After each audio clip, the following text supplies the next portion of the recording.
এখন আমি তৈরি করব সেরা স্বাদের পেয়ারা মাখা। খেতে দুর্দান্ত লাগে। এই পেয়ারা মাখায় খুবই সামান্য উপকরণ লাগে আর খুবই অল্প সময়ে তৈরি করে নেওয়া যায়। তো এই পেয়ারা মাখার জন্য আমি আমাদের বাড়ির গাছের পেয়ারা তুলে নিয়ে এলাম এখনই। পেয়ারাগুলো পরিষ্কার করে ধুয়ে নিয়েছি। প্রথমে পেয়ারাগুলো টুকরো করে কেটে নেব।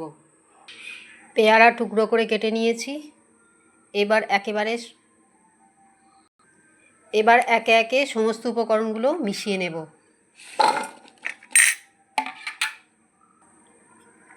দেব 1 চামচ কাঁচা লঙ্কা বাটা,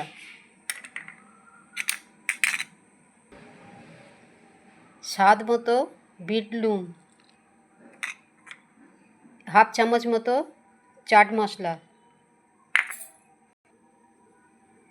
এবার দেব আম কাসুন্দি বাড়ির তৈরি, এই হাফ চামচ মতো দিয়ে দিলাম। খুব ভালো করে মিশিয়ে নেব।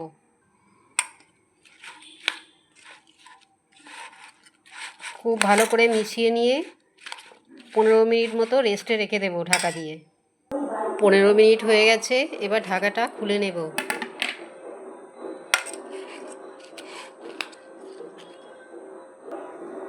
পেয়ারা মাখা তৈরি হয়ে গেছে।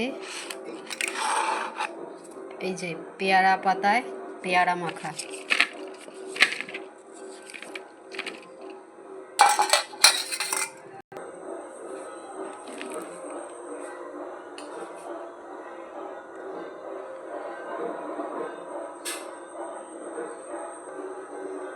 পেয়ারা পাতায় পেয়ারা মাখা তৈরি হয়ে গেছে।